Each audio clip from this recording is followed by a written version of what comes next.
अब मैं second theorem की बात कर रहा हूं, second theorem of movement area method. It says tangential ordinate at a point B, सुनो, tangential ordinate at a point B with respect to tangent at a point A is equal to movement of area of m by ei diagram, movement of area of m by ei diagram, ये point A और बीच में का ये area movement, ये area है M by A diagram का, इस area का मुझे मूवमेंट चाहिए, मूवमेंट लेना है x bar at a point B. जरा अब मैं वापस इसे डिफाइन कर रहा हूं, ये है क्या, this is tangential deviation at a point B with respect to tangent at a point A is equal to area of m by ei diagram between points A and B and its movement about the point B। तो मैं इसको वापस define कर रहा हूं, tangential ordinate at a point B with respect to point A is equal to the movement of area of a m by ei diagram at a point B। मैं m by ei diagram plot करके आपको वापस दिखा दूंगा, पर ये tangential ordinate क्या होता है मुझे पहले ये समझना है। इसके लिए मैं आपके सामने ये सिंपली सपोर्टेड बीम ड्रॉ कर रहा हूं।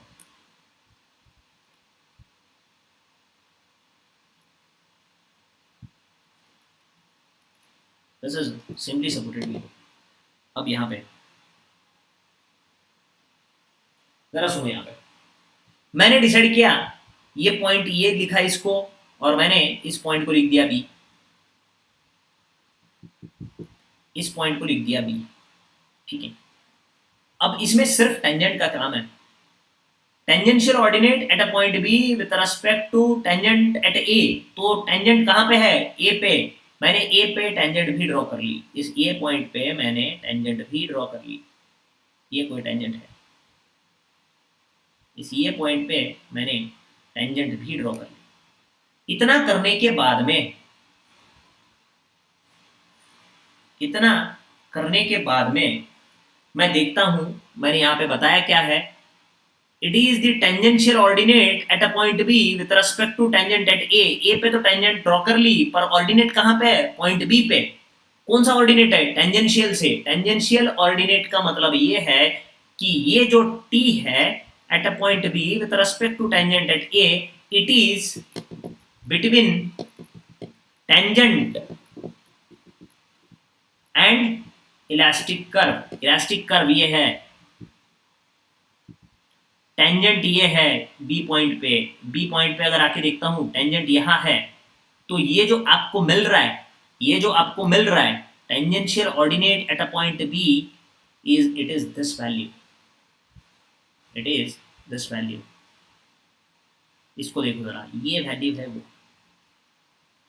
Tangential ordinate at a point B, ये पॉइंट बी है, इस पॉइंट बी पे निकाल रहा हूँ with respect to tangent at A. यहाँ पे दिख रहा है ये टेंजेंट जो है, ये टेंजेंट यहाँ पे ड्रॉ किया है मैंने, यहाँ पे ये पॉइंट पे, ये पॉइंट पे tangential ordinate at point B with respect to tangent at A, it is equal to movement of area of M by E I diagram at a point B. Movement निकालने के लिए उसके centroid से area of M by A diagram के centroid से multiply कर दूंगा, और area of M by A diagram है ए और बी के पॉइंट के बीच में। तो मुझे यहाँ पे क्या पता चल रहा है, मुझे जो वैल्यू मिलने वाली है वो है टेंजेंशियल ऑर्डिनेट। वो होता है टेंजेंट, ये टेंजेंट है और इलास्टिक कर्व के बीच में, टेंजेंट और इलास्टिक कर्व के बीच में ये टेंजेंशियल ऑर्डिनेट मिलेगा। पर ये टेंजेंशियल ऑर्डिनेट किसके बराबर है, movement of area of M by I diagram. अगर मैंने निकाला तो ये ऑर्डिनेट मिल जाएगा। इसका मतलब ये हो रहा है, जरा इसको ढंग से देखो, इसको जरा ढंग से देखो और समझो। मुझे डायरेक्टली यहाँ से टेंजेंशियल ऑर्डिनेट मिलने वाला है, पर मुझे इसका यूज करके निकालना है डिफ्लेक्शन, मुझे इसका यूज करके निकालना है डिफ्लेक्शन। मुझे डायरेक्टली डिफ्लेक्शन नहीं मिलेगा, मुझे इसमें कुछ मैनिपुलेशन करने पड़ते हैं, तब जाके मुझे डिफ्लेक्शन मिल सकता है, राइट। टेंजेंट और इलास्टिक कर्व के बीच में डिफ्लेक्शन है, मैं आपको नेक्स्ट इसमें बता रहा हूं कि इसका बेस्ट यूज कहां पे हो सकता है। Let us assume its application, let us think about its application on a cantilever beam। ये कैंटिलीवर बीम है, यहाँ पे तो ये है इसका इलास्टिक कर्व, बच्चों बच्चों को पता है ये यहाँ ऐसा कर्व है, ठीक है। अगर इसको मैंने ये पॉइंट डिसाइड कर लिया, इसको मैंने ये पॉइंट बोल दिया, और यहाँ पे if I say this is a point B, तो जरा सुनो अभी, मैंने सीधा यहाँ पे पहला टेंजेंट ड्रॉ कर लिया, ये पॉइंट पे, ये पॉइंट पे टेंजेंट ड्रॉ कर लिया, राइट। अगर मुझे बी पॉइंट का टेंजेंशियल ऑर्डिनेट मिला है तो किस किस पॉइंट के बीच में होगा, टेंजेंट और इस बी पॉइंट, एक है टेंजेंट, पहला ये है टेंजेंट और ये है इलास्टिक कर्व, इलास्टिक कर्व, और टेंजेंशियल ऑर्डिनेट होता किसके बीच में है, टेंजेंट और इलास्टिक कर्व के बीच में, तो ये है, ये क्या है, tangential ordinate at a point B with respect to tangent at point ए।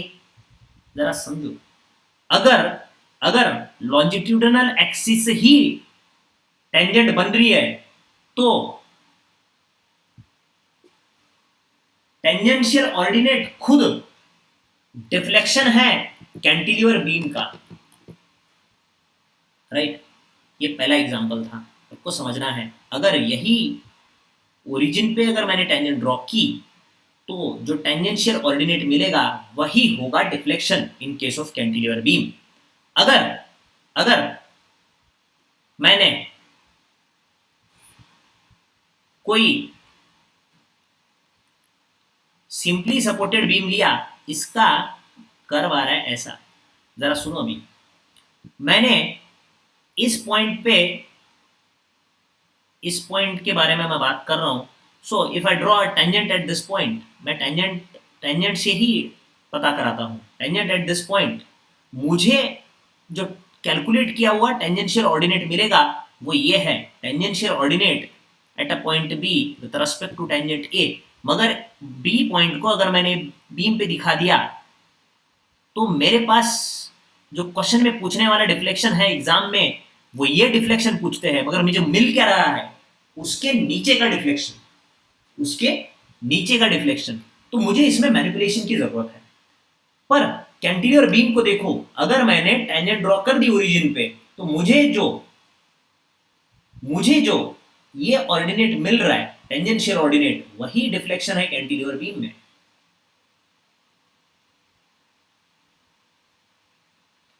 इसका भी मैं कैलकुलेट कर सकता हूं, मगर मुझे थोड़े से मैनिपुलेशन करने पड़ेंगे, मुझे ये थीटा निकालना पड़ेगा। ये थीटा क्या होता है, ये थीटा मुझे निकालना पड़ेगा कैसे तैसे करके। जैसे थीटा निकला, मैं इस बी पॉइंट तक के एक्स लेंथ को मल्टीप्लाई कर दूंगा तो मुझे ये टोटल हाइट मिल जाएगी। अब क्या होगी वो, एक्स इंटू एल। अगर एक्स इंटू एल की हाइट पता है और टेंजेंशियल ऑर्डिनेट पता है, x L minus tangential ordinate जब कर दूंगा तो मुझे ये वैल्यू मिल जाएगी। But it is going to be a little tedious and time consuming, so I won't go for it, I won't go for it. तो मैं अभी आपको एक कंक्लूजन दे रहा हूं।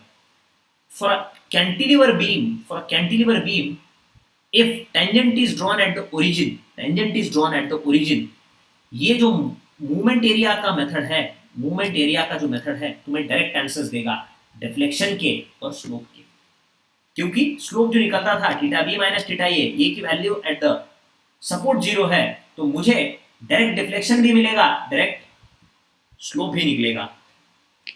Mostly, I will use this method to calculate slope and deflection for the cantilever beam, as it directly gives me slope and deflection। ये conclusion था इस बात का। कंक्लूजन क्या है, मोहर मेथड कहां यूज करना है ये आपको पता चल गया है। मैं ये बता रहा हूं, मोहर methods is best used for the cantilever beam tangent, if tangent is drawn at the support. अब मैं आपको दोनों एग्जांपल लेके बता देता हूं। फॉर कैंटिलीवर बीम 3 एग्जांपल्स हैं मेरे पास। ये पहला, ठीक है,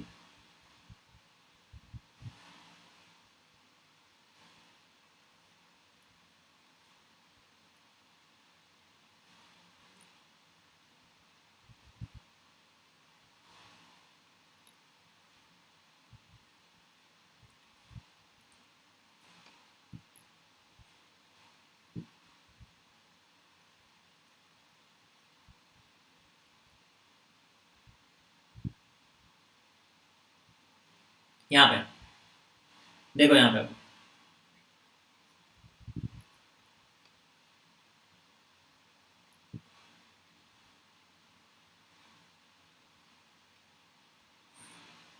दिस इज पॉइंट ए तीनों बीम के लिए, ये पॉइंट ए है, राइट। ये फिक्स ट्रेंड है, यहाँ पे कोई हिंज नहीं है, वो दिख रहा है वैसे। मैंने सिर्फ यहाँ पे ये पॉइंट बताया है, दिस इज पॉइंट ए।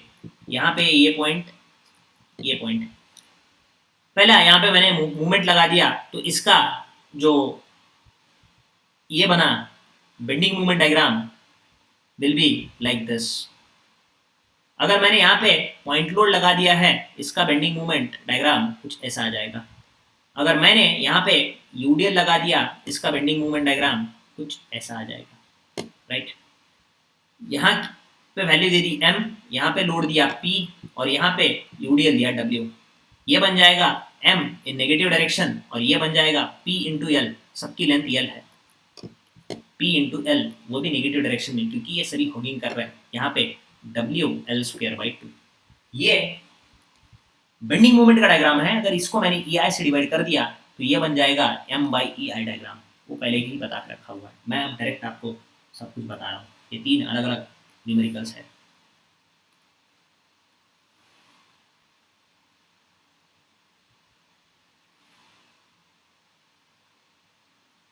ठीक है, यहाँ पे ये पॉइंट ये है, ये पॉइंट यहाँ पे कहीं बी पॉइंट है,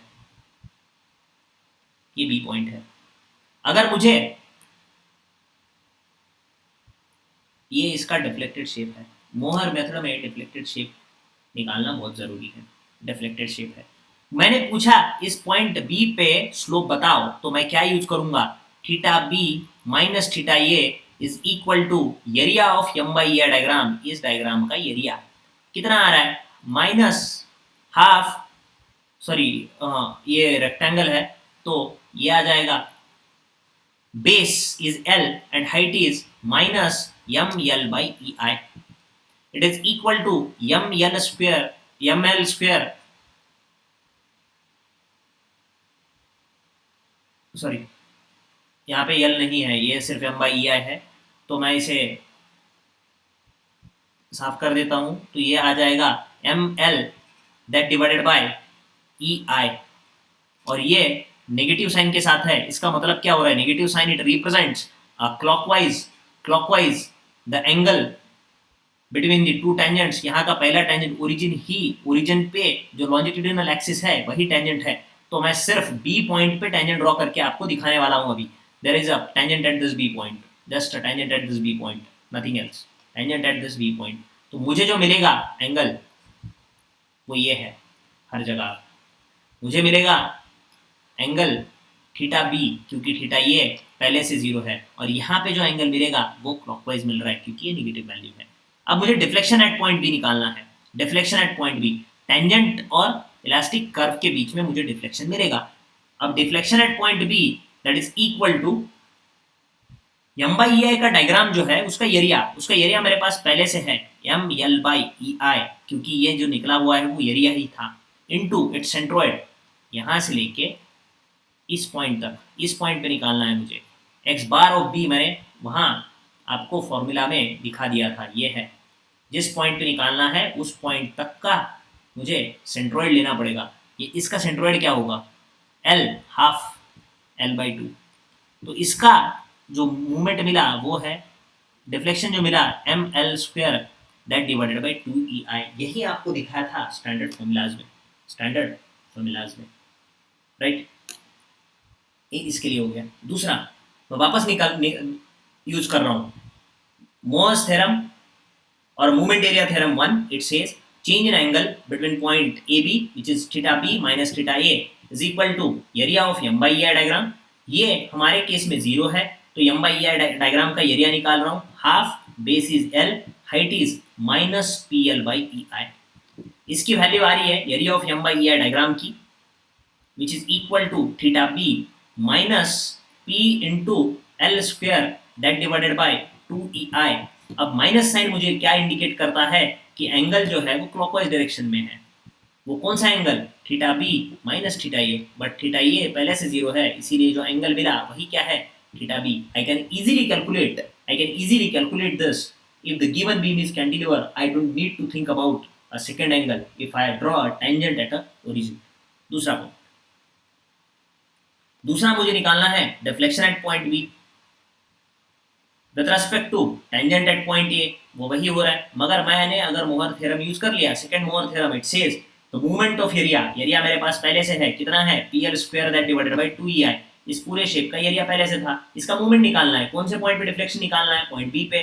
तो ये मूवमेंट चाहिए, यहाँ से मुझे इसका डिस्टेंस चाहिए, ये होता है L/3. मैंने पहले ही बता दिया था आपको, ये होगा 2L/3. इसको 2L/3 से मल्टीप्लाई कर दो तो मुझे मिलेगा माइनस माइनस PL³/3EI. राइट, ये हो रहा है डिफ्लेक्शन. अब नेगेटिव का मतलब क्या है, नेगेटिव का मतलब ये है इलास्टिक कर्व जो है वो टेंजेंट के नीचे है, ये है tangent, longitudinal axis itself a tangent and elastic curve is below that tangent, तो ये डिफ्लेक्शन होगा ये. राइट. नेक्स्ट, इसमें इसमें अगर मैं देखूं तो theta B minus theta A is equal to, theta A पहले से 0 है, एरिया ऑफ M/A डायग्राम. इसका एरिया क्या होता है, 1/3 बेस इज L, और इसकी हाइट जो है वो ये है, which is WL square that divided by 2EI. तो ये आ जाएगा माइनस ऑफ, यहाँ पे माइनस साइन है, माइनस भी रख दिया, minus of WL³ that divided by 6EI. ये था क्या, एरिया ऑफ M/A डायग्राम. अगर मुझे अब डिफ्लेक्शन निकालना है वो क्या था, movement of area of M/A diagram. इसके लिए ये वैल्यू जो थी वो मैंने बताया था B/4 है, यहाँ पे B इज लेंथ L जो L/4, तो ये बनेगा 3L/4, 3L/4. तो मैंने डिफ्लेक्शन एट पॉइंट बी के लिए इस एरिया को मल्टीप्लाई कर दिया उसके centroid up to the point B से, विच इज 3L/4, और ये पहले से था WL³/6EI. So what I have got at a deflection at point B which is equal to minus WL⁴ that divided by 8EI. और minus sign क्या दिखाता है, क्या दिखाता है, elastic curve is below tangent. तो ये इलास्टिक कर्व देखो यहाँ पे नीचे है टेंजेंट के, और ये है रिफ्लेक्शन एट पॉइंट बी. यही मैंने 3 चीजें आपको स्टैंडर्ड फॉर्मूला में लिख के दी थी, और मैंने आपको बताया था कि ये 3 चीजें एकदम अच्छे से रट लो. मैं बेसिकली इसको सिंपली सपोर्टेड बीम के लिए यूज नहीं करने वाला हूं, बट स्टिल एग्जाम्पल के तौर पे मैं आपको एक एग्जाम्पल देने वाला हूं इसका.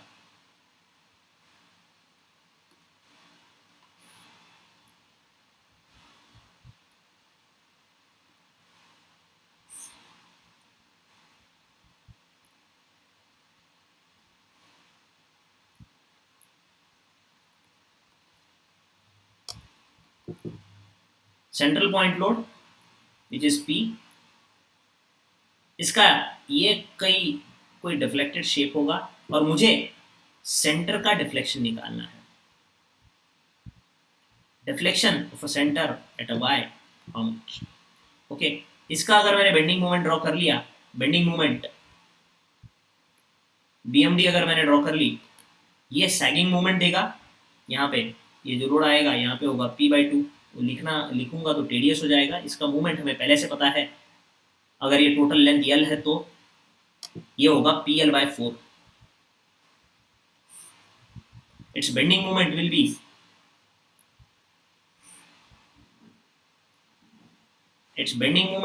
Will be PL/4. इसको अगर मैंने EI से डिवाइड कर दिया तो ये खुद बन जाएगा M/EI डायग्राम. अब जरा समझते हैं इसे, मुझे निकालना है इस पॉइंट पे deflection.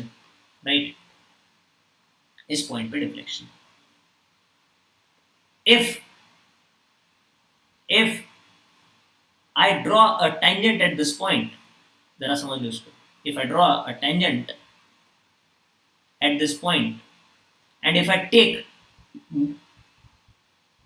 movement of area between this point A and this point B, what I will get? I will get this value. मैंने पहले भी बता दिया था आपको, हमें जो टेंजेंशियल ऑर्डिनेट मिलेगा वो मिलता है इलास्टिक कर्व में, और टेंजेंट के बीच में इलास्टिक कर्व ये है और ये है टेंजेंट, इसके बीच की ये वैल्यू मिलेगी। पर मुझे क्या चाहिए, ये डिफ्लेक्शन। अब कुछ तो मैनिपुलेशन करना पड़ेगा, इसीलिए टीडीएस बन जाता है। पर one thing we know for this that कि अगर डिफ्लेक्शन सेंटर में मैक्सिमम है, y is a central point load, deflection is maximum, I will draw a tangent, I will draw a tangent at this point, I will draw a tangent at this point।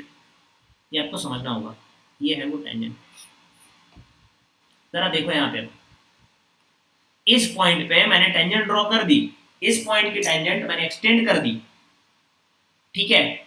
अब इस and point पे, इसको मैं बोल रहा हूँ C point, इस and point पे इलास्टिक कर्व क्या है, ये इलास्टिक कर्व है, और डिफ्लेक्शन क्या होगा, और टेंजेंशियल ऑर्डिनेट क्या होता है,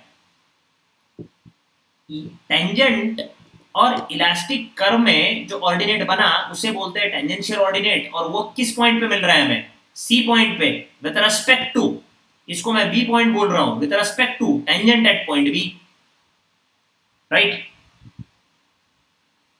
और जो ऑर्डिनेट एंड में मिल रहा है वो किसके बराबर है, डिफ्लेक्शन के बराबर है।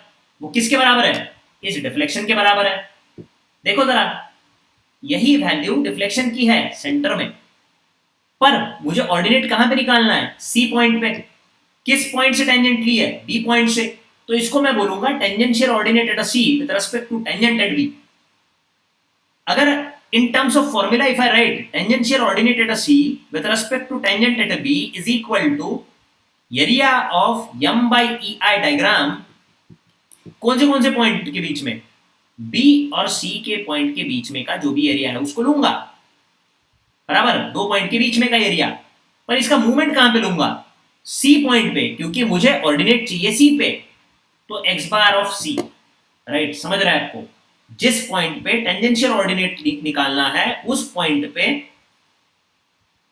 m by ei डायग्राम के एरिया का मूवमेंट लिया जाता है। ये m by ei का डायग्राम है, m by ei के डायग्राम का एरिया है, और उसका मूवमेंट ले रहा हूं जिस पॉइंट पे, C पॉइंट पे, तो मुझे मिलेगा टेंजेंशियल ऑर्डिनेट एट C। कहां से लिया था, B टू C, तो with respect to tangent at B। ये समझना होगा आपको। तो ये यूज करने के बाद में मुझे मिलेगा tangential ordinate at C with respect to point B, but same tangential ordinate at C with respect to point B itself is a deflection at the centre. हमें ये मैनिपुलेशन से मिला है। क्यों मिला है, क्योंकि यहाँ का जो एंगल है वो पहले से 0 है। अगर इसमें से मैंने टेंजेंट ड्रॉ कर दी तो ये जो वैल्यू मिल रही है वही है। पर अब एक दूसरी बात करते हैं यहाँ पे। अगर मुझे किसी ने पूछा इस पॉइंट का डिफ्लेक्शन निकालो, इस पॉइंट का, तो इस पॉइंट का डिफ्लेक्शन तो ये है, राइट। अब मैंने ये मेथड यूज कर ली, वापस ये मेथड यूज कर ली, यहां से मैंने यहाँ पे टेंजेंट ड्रॉ कर दिया, पर मेरा जो टेंजेंशियल ऑर्डिनेट कहां से कहां पे है, इलास्टिक कर्व से लेके यहां तक, ये है मेरा tangential ordinate, right. So it is not a deflection. तो मुझे क्या करना पड़ेगा, दो काम करने पड़ेंगे। पहले तो मुझे एंड का डिफ्लेक्शन निकालना पड़ेगा। इस डिफ्लेक्शन में से अगर इस छोटे वाले, इस वाले डिफ्लेक्शन को माइनस कर दिया तो मुझे ये मिल जाएगा। तो मैनिपुलेशन का काम बहुत ज्यादा है, हमें कहीं कहीं मिल सकता है, बट मैनिपुलेशन का काम ज्यादा है। पर मैं ये डिफ्लेक्शन तो आपको अब डायरेक्टली दे सकता हूं। वो डिफ्लेक्शन क्या है, area of m by ei diagram और उसका मूवमेंट अबाउट पॉइंट C। तो मैं अभी डायरेक्टली आपको लिख के दे रहा हूं, area of m by ei diagram between which point, इस B पॉइंट से लेके C पॉइंट तक की बात है। तो इसके पिछले वाला एरिया मैं सोचूंगा नहीं, ये मेरे लिए जरूरी नहीं है। मुझे चाहिए B to point B to point C। तो मैं यहाँ पे लिख रहा हूँ tangential ordinate at a point C with respect to point B is equal to, यहाँ पे फॉर्मूला लिख दिया, area of m by ei diagram between B and C। B यहाँ पे है, C यहाँ पे है, मेरा कंसर्न एरिया ये है। ये एरिया मैं आपको कैलकुलेट करके दे रहा हूँ, वो है हाफ बेस l/2, और हाइट कितना है इसका, PL/4EI। ये मुझे क्या मिल गया, सिर्फ और सिर्फ एरिया मिल गया, कौन से पॉइंट, B और C पॉइंट के बीच में का, राइट। ये है एरिया B और C पॉइंट के बीच में का। इसका मुझे सेंट्रोइड चाहिए और उसको मल्टीप्लाई करना है, पर कहां तक का, पॉइंट C तक का, क्योंकि मुझे टेंजेंशियल ऑर्डिनेट पॉइंट C चाहिए। पॉइंट सी तक का इसके सेंट्रोइड से मल्टीप्लाई करना है। तो ये वो गैप है उसका सेंट्रोइड। उसका सेंट्रोइड होगा कितना, 2/3 ऑफ L/2। तो मैंने यहाँ पे इसके सेंट्रोइड से भी मल्टीप्लाई कर दिया, 2/3 ऑफ L/2। ये है area of M/EI diagram between point B and C, और ये है इसका सेंट्रोइड एट पॉइंट C। तो इसके वजह से मुझे क्या मिलेगा, tangential ordinate at point C, क्योंकि मूवमेंट ली है पॉइंट C पे with respect to the tangent at point B। तो ये यहाँ पे दिखा दिया है और ये सेंट्रोइड यहाँ पे दिखा दिया है। इतना करने के बाद में tangential ordinate at point C with respect to point B it is equal to कितना हो रहा है, इसको देखते हैं। ये दो दो कैंसिल हो जाएगा, तो बचे 4 2 8 8 24। तो ये बना PL³ that divided bye 48 EI। ये कौन सी वैल्यू है, ये वैल्यू है, राइट। और वही वैल्यू जो है वो है deflection, which is equal to PL³ by 48 EI। PL³ by 48 EI। So this was all about the movement area method. अब इसमें से कुछ क्वेश्चन पास्ट में एग्जाम में आते हैं, मैं उसके बारे में कुछ डिस्कस करने वाला हूँ। चलो ये क्वेश्चन देखते हैं। क्वेश्चन नंबर 1, ये एग्जाम में आए हुए क्वेश्चन है। यहाँ पे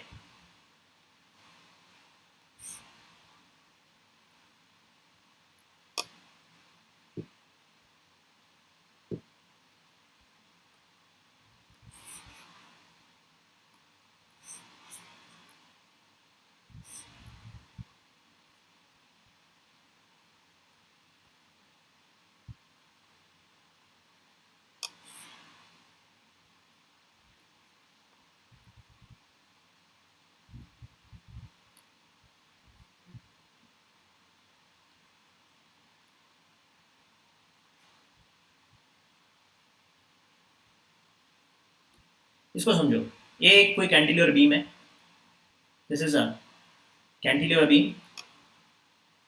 यहाँ पे मैंने एक पॉइंट लोड लगा दिया है, पॉइंट लोड लगा दिया है M, और इसका EI है इन्फिनिटी, और इसका EI it's a simply EI। I need to calculate a deflection and rotation at this point, deflection and rotation at this point. अब जरा समझो इसको, मुझे कौन से, ये पॉइंट A है, B है, पॉइंट C है, मुझे निकालना है डिफ्लेक्शन और rotation at this point. To calculate deflection and rotation of the cantilever beam the best method is Mohr's method और मूवमेंट एरिया मेथड। उसी को मूवमेंट एरिया मेथड बोला जाता है। पर ये Mohr's method, movement area method से कैलकुलेट करने के लिए मुझे सबसे पहले जो काम करना है वो है M/EI डायग्राम को प्लॉट करना। इसकी लेंथ है L, दिस इज L, और ये भी L है। यहाँ पे अगर मैंने M/EI डायग्राम को प्लॉट कर दिया, मूवमेंट का diagram, if I plot this movement diagram, इसकी वैल्यू आ जाएगी, यहाँ पे P लोड है, इस P लोड की वजह से P इंटू L और P इंटू 2L, यहाँ तक की जो वैल्यू है वो है P इंटू L, और यहाँ पे जो वैल्यू है वो है 2P इंटू L। यह बेंडिंग मूवमेंट डायग्राम। अगर इसको मैंने EI से डिवाइड कर दिया, ये बन जाएगा M/EI diagram. Eight point B अगर मैं देखता हूं यहाँ पे EI भी है और EI इंफिनिटी भी है, मैं इन दोनों का यूज करूंगा। PL/EI से मैंने डिवाइड कर लिया, ये PL/EI बन गया। अब इस पॉइंट बी पे just left of this section there is a EI value which is infinity. मैंने इस सेक्शन के जस्ट लेफ्ट में आके डिवाइड कर दिया PL को इंफिनिटी से, 1/infinity इट विल बी ए 0। ये वैल्यू पूरी 0 हो जाएगी, और मेरा जो डायग्राम रहेगा, डायग्राम जो मेरा बचेगा M/EI डायग्राम का, to show you this will be this diagram now. समझ रहे हैं आपको? ये वैल्यू है PL/EI। ये पूरा डायग्राम निकल गया है, क्यों? क्योंकि EI क्या है, इंफिनिटी। अब मेरे पास सिर्फ M/EI का इतना डायग्राम है, दैट्स इट। मुझे क्या चाहिए इस पॉइंट पे, C पॉइंट पे, एक तो चाहिए theta at point C, right. मैंने टेंजेंट कहां से ड्रॉ की, मैंने टेंजेंट ड्रॉ करने का ठान लिया पॉइंट 1 से। यह है इसकी टेंजेंट, यह है इसकी टेंजेंट, राइट। ये इसकी टेंजेंट, मैं आपको इस बीम की टेंजेंट यहाँ पे दिखा रहा हूँ, ये इसकी टेंजेंट, और इसका डिफ्लेक्टेड शेप जो है, क्योंकि ये रिजिड पोर्शन है वो कभी भी डिफ्लेक्ट नहीं होगा, it will remain just as the way it was up to point B, from point B it will start deflecting. ठीक है, पर कोई फर्क नहीं पड़ रहा है, मैंने तो पहले से डिसाइड कर लिया था ओरिजिन पे मैं टेंजेंट ड्रॉ करूंगा, मैंने ओरिजिन पे टेंजेंट ड्रॉ कर दी, ये लो टेंजेंट। ठीक है, ये लो टेंजेंट। अब इस टेंजेंट से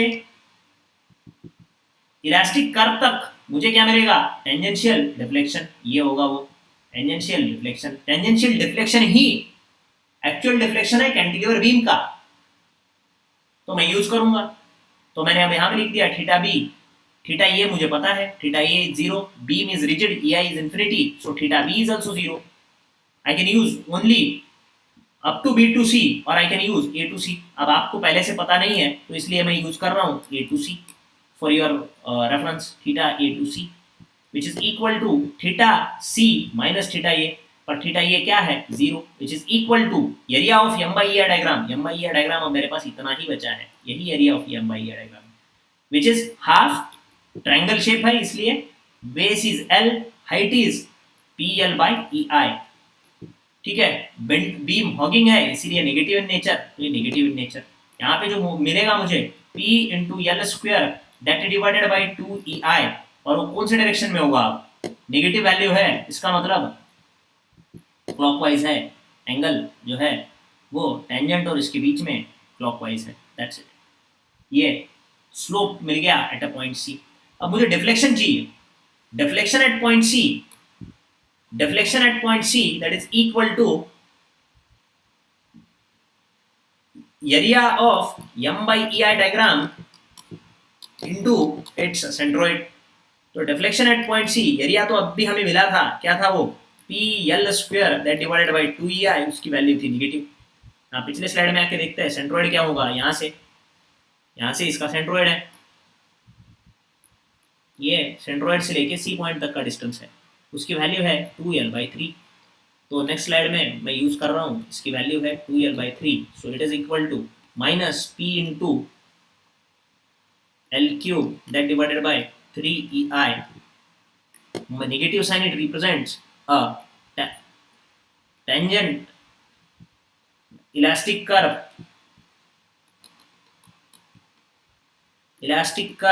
is below the tangent। That's it। हमने यहाँ पीछे में देखा भी है, ये इलास्टिक कर्व का एक पॉइंट है वो टेंजेंट से नीचे है, और ये जो वैल्यू मिल रही है मुझे deflection at a point C that is equal to tangential ordinate at point C with respect to tangent at A. चलेगा ए से भी, क्योंकि आके इसके बीच में कोई डायग्राम नहीं है, तो ए से लो या बी से लो कोई फर्क नहीं पड़ने वाला है। तुमने बी से लिया तो भी वही आंसर आएगा, सी से लिया तो भी वही आंसर आएगा। This was one example which was in a past question. अब इसके बाद में मैं सेपरेटली एमईएस के पूरे प्रीवियस ईयर क्वेश्चन सॉल्व करने वाला हूँ, मैं सेपरेटली गेट के प्रीवियस ईयर पूरे क्वेश्चन सॉल्व करने वाला हूँ, उसमें इस मेथड्स को इफेक्टिवली यूज हम कर लेंगे। Thank you, this was all about this method, that's it.